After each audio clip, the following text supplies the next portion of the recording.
dapatkan dari sosok Gibran. Setelah pidato selesai, giliran panelis diberikan kesempatan mengajukan pertanyaan. Raffi mendapat giliran pertama. Ia berdiri perlahan, merapikan jasnya, lalu melangkah ke podium dengan langkah mantap. Semua mata tertuju padanya, penasaran dengan apa yang akan diutarakan seorang selebriti yang kini mendadak menjadi panelis dalam sidang politik. Dengan segala hormat, Mas Gibran, suara Raffi menggema di seluruh ruangan. Anda berbicara tentang inovasi dan pembangunan berkelanjutan. Tapi bagaimana Anda menjamin bahwa kebijakan yang Anda tawarkan benar-benar bebas dari kepentingan politik keluarga Anda? Ruangan mendadak sunyi. Nafas penonton tertahan, menunggu reaksi Gibran. Beberapa wartawan mulai sibuk mengetik di laptop mereka, mencium aroma kontroversi yang mungkin akan muncul. Gibran tetap tenang, meski matanya menunjukkan bahwa ia tidak menyangka pertanyaan itu akan dilontarkan secepat ini. Terima kasih atas pertanyaannya, Mas Raffi, balas Gibran dengan senyum tipis. Saya berdiri di sini bukan karena nama keluarga, tetapi karena kerja keras saya dan komitmen saya kepada masyarakat. Namun proyek pembangunan di Solo yang Anda sebut sukses, ada banyak laporan yang menyebut keterlibatan keluarga besar Anda dalam pengadaan lahan. Bagaimana Anda menjelaskan itu kepada publik? Raffi menambahkan, suaranya tegas tanpa gentar. Gibran menarik napas panjang sebelum memberikan jawaban yang lebih tajam. Semua proyek kami berjalan sesuai aturan hukum. Jika ada yang meragukan, saya siap diaudit secara terbuka. Saya tidak pernah menutup diri dari kritik, termasuk dari Mas Raffi sendiri. Tepuk tangan kecil terdengar dari beberapa sudut ruangan, namun atmosfer tetap panas. Raffi menyadari bahwa ini baru permulaan dari pertempuran panjang yang akan terus membara di panggung politik. Suasana semakin tegang setelah pertanyaan tajam Raffi Ahmad menggema di ruangan megah itu. Mata para panelis dan penonton terpaku pada dua sosok yang kini menjadi pusat perhatian. Raffi masih berdiri tegak dengan tatapan tajam, sementara Gibran Rakabuming menarik napas panjang di belakang podium. Meski senyumnya tetap terjaga, ada kilatan ketegasan di matanya yang mulai muncul. Mas Raffi, Gibran memulai dengan suara tenang namun penuh tekanan, saya menghormati posisi Anda sebagai panelis yang membawa suara publik. Tapi izinkan saya menegaskan bahwa tuduhan tentang proyek di Solo itu sudah berkali-kali diverifikasi oleh lembaga hukum independen. Tidak ada pelanggaran yang ditemukan. Raffi tidak bergeming. Mungkin begitu menurut Anda, Mas Gibran. Tapi bagaimana dengan transparansi? Masyarakat butuh lebih dari sekadar klaim bersih. Bukankah lebih baik jika semua prosesnya dipublikasikan secara rinci? Gibran tersenyum tipis, namun ada ketegangan yang jelas terasa. Mas Raffi, saya siap membuka semua data jika memang itu yang diinginkan. Tapi mari kita juga berbicara soal kontribusi nyata. Apa yang sudah saya bangun di Solo memberikan lapangan kerja bagi ribuan orang. Fokus saya adalah pada solusi, bukan sekadar polemik. Suasana semakin panas. Beberapa penonton mulai berbisik, sementara para wartawan sibuk mencatat setiap kalimat yang terlontar. Moderator tampak gelisah, berusaha menjaga suasana tetap kondusif. Raffi tidak mau mundur. Saya setuju dengan solusi, Mas Gibran. Tapi bukankah solusi yang tidak transparan hanya akan melahirkan kecurigaan? Sebagai calon pemimpin bangsa, Anda harus siap diawasi lebih ketat daripada siapapun.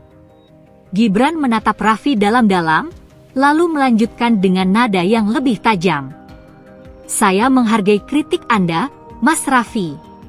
Tapi mari kita jujur, Anda datang dari dunia hiburan yang mungkin tidak terbiasa dengan kompleksitas pemerintahan. Ada banyak hal yang lebih rumit daripada sekadar transparansi yang terlihat di permukaan. Perkataan Gibran itu membuat suasana semakin panas. Beberapa penonton terkejut dengan serangan balik tersebut. Raffi terdiam sejenak, menyadari bahwa Gibran tidak akan mudah digoyahkan. Namun ia juga tidak akan membiarkan serangan itu berlalu begitu saja. "Saya memang dari dunia hiburan, Mas Gibran," Raffi akhirnya menjawab dengan suara mantap. "Tapi justru karena itu, saya tahu betul bagaimana penonton bisa tertipu oleh ilusi panggung. Saya hanya ingin memastikan bahwa panggung politik ini tidak penuh dengan ilusi yang sama." Ketegangan di ruangan itu terasa membekukan. Pertempuran kata antara keduanya semakin memikat perhatian publik, seolah mengisyaratkan bahwa ini bukan sekedar debat biasa, melainkan awal dari sesuatu yang jauh lebih besar. Gemuruh tepuk tangan yang sempat menggema perlahan mereda, meninggalkan keheningan yang mencekam di ruang sidang pidato terbuka itu. Cahaya lampu panggung terasa semakin panas di atas kepala Raffi Ahmad, namun ia tidak terpengaruh. Di tangan kirinya, sebuah berkas tebal tergenggam erat, seolah menyimpan rahasia yang siap meledakkan suasana. "Sebelum saya duduk kembali," suara Raffi menggema dengan penuh tekanan, "izinkan saya menyampaikan satu hal yang mungkin perlu penjelasan lebih lanjut dari Mas Gibran." Penonton mulai bergeser di kursi mereka, sementara beberapa wartawan tampak semakin fokus pada laptop masing-masing. Gibran berdiri tegap di belakang podium, wajahnya tetap tenang meski kedua tangannya terkepal di sisi tubuhnya. Raffi mengangkat berkas yang dibawanya, lalu membuka halaman pertama dengan gerakan perlahan namun penuh makna. Ini adalah dokumen resmi yang menunjukkan rincian pengadaan lahan untuk proyek infrastruktur di Solo. Ada beberapa nama yang tertera di sini, termasuk pihak yang memiliki hubungan dekat dengan keluarga besar Anda, Mas Gibran. Ruangan mendadak sunyi. Wajah beberapa panelis terlihat terkejut, sementara moderator berusaha menjaga ekspresi netral. Suara gemerisik dari penonton yang mulai berbisik terdengar jelas, seperti gelombang kecil yang perlahan membesar. "Apakah Anda bersedia menjelaskan keterlibatan mereka dalam proyek ini?" tanya Raffi dengan suara yang dingin namun tegas. Gibran tidak langsung menjawab. Tatapannya tajam, namun bibirnya tetap terkatup rapat.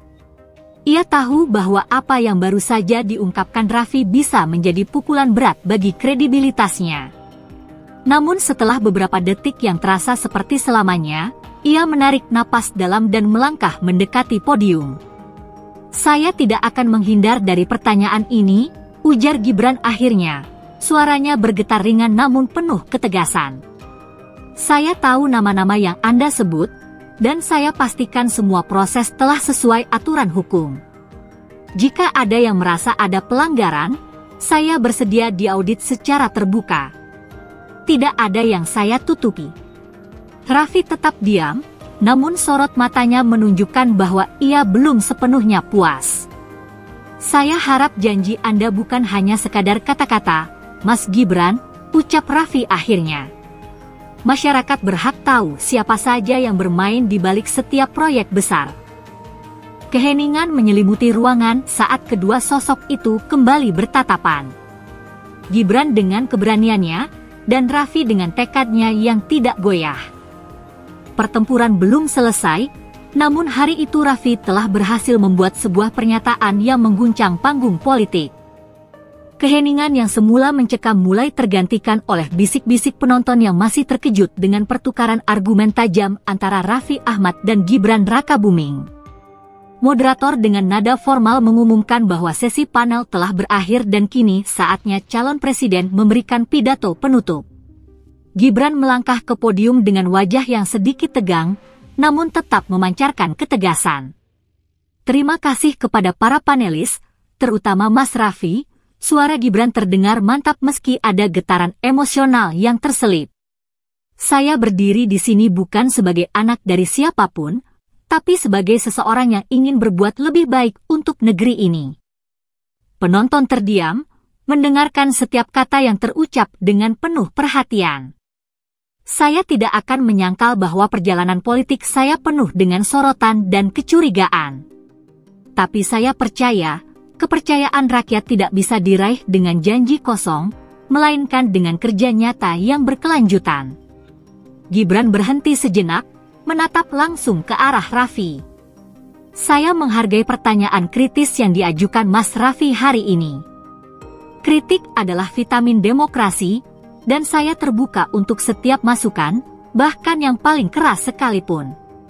Beberapa orang mulai bertepuk tangan, meskipun suasana tetap penuh ketegangan. Gibran melanjutkan dengan suara yang lebih lembut.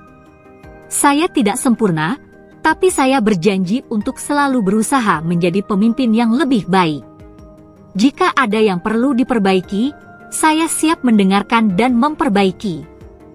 Karena ini bukan soal saya, tapi soal masa depan bangsa yang kita cintai. Raffi yang duduk di kursi panelis tetap diam, namun sorot matanya kini tidak lagi setajam sebelumnya. Ada sesuatu dalam pidato Gibran yang menggerakkan hatinya, sebuah kejujuran yang mungkin tidak ia duga akan muncul di tengah panggung politik. Ketika pidato Gibran berakhir, tepuk tangan menggema memenuhi ruangan. Beberapa orang bahkan berdiri memberikan apresiasi. Gibran menundukkan kepala sejenak sebelum kembali ke tempatnya dengan wajah yang lebih tenang. Saat suasana mulai reda, moderator memberi kesempatan pada Raffi untuk menyampaikan komentar penutup. Raffi berdiri perlahan, menatap penonton, lalu mengangguk ke arah Gibran. Saya bukan politisi, dan mungkin saya tidak akan pernah jadi politisi. Tapi hari ini saya belajar satu hal, kita butuh pemimpin yang tidak takut dikritik dan mau mendengar. Kata-katanya disambut tepuk tangan yang tak kalah meriah. Meski perbedaan tajam sempat memanaskan panggung, pidato Gibran dan sikap terbuka Raffi berhasil mencairkan suasana, menciptakan harapan baru bahwa perdebatan bukan untuk memecah belah, melainkan untuk membangun negeri bersama. Usai sidang pidato terbuka, ruangan yang sebelumnya penuh ketegangan mulai sepi. Para tamu undangan bergerak meninggalkan gedung dengan wajah yang masih dipenuhi kesan mendalam. Kamera-kamera media masih mengarah ke podium, berharap menangkap momen penting lainnya. Di tengah kerumunan yang perlahan bubar, Raffi Ahmad dan Gibran Rakabuming tetap berdiri di tempat mereka, terdiam sejenak di bawah sorotan lampu yang mulai meredup. Raffi menatap Gibran yang kini terlihat lebih santai, meski wajahnya masih menyisakan sedikit kelelahan. Mas Gibran, panggil Raffi dengan suara yang lebih lembut dari sebelumnya, saya apresiasi keberanian Anda tadi. Nggak semua orang bisa menghadapi kritik seberani itu. Gibran tersenyum tipis, mengulurkan tangan dengan sikap bersahabat. Terima kasih, Mas Raffi. Saya tahu tadi. Dan kita sudah melihat ya rekan-rekan bagaimana perjalanan dari Wakil Presiden Gibran Rakabuming Raka menuju panggung politik Indonesia. Beliau pernah dan sempat sering dihina bahwa anak kemarin sore, bocah ingusan, kemudian lain-lain. Namun kita melihat bagaimana Gibran ini berani mengambil resiko. Dan sebenarnya kalau dikatakan Gibran minim pengalaman tentu salah besar. Kenapa disebut salah besar? Karena Gibran pernah memimpin Kota Solo bahkan sampai selesai masa jabatannya, dan silahkan lihat bagaimana kemajuan Solo di tengah kepemimpinan Gibran Rakabuming Raka. Kemudian ketika kita menyebut dan memframing Gibran seolah-olah Gibran bocah kemarin sore, saya rasa ini sebuah diskriminasi tidak hanya untuk Gibran namun untuk semua anak muda yang mencoba peruntungan di panggung politik tanah air. Tentu saja mereka dan kita semua berhak berbicara dan berhak untuk mengungkapkan apa yang kita bisa, dan tentu saja kita memberikan yang terbaik untuk negara ini. Dan memang sangat-sangat luar biasa ketika ada sosok pemimpin muda seperti Gibran Rakabuming Raka diberikan mandat oleh rakyat, bukan kesempatannya tapi ini lebih ke mandat karena memang rakyat percaya kepada Wapres Gibran, dan tentu saja kepercayaan ini datang dari golongan masyarakat yang sangat-sangat besar. Bahkan pasangan Prabowo Gibran ini mengalahkan dua capres dan cawapres lainnya, yakni Ganjar Pranowo dan Mahfud MD, kemudian Anies dan Muhaimin, yang pada saat ini Caimin memutuskan kalau kata Pak Presiden Prabowo Subianto kembali ke jalan yang benar, bergabung dengan Kimples. Dan kita memang cukup apresiasi tinggi bagaimana kredibilitas dan jiwa leadership Gibran Rakabuming Raka yang ketika dihina, ketika dihujat tidak memperdulikan. kalau banyak pengamat mengatakan bisa jadi Gibran ini lebih dahsyat dari Pak Jokowi.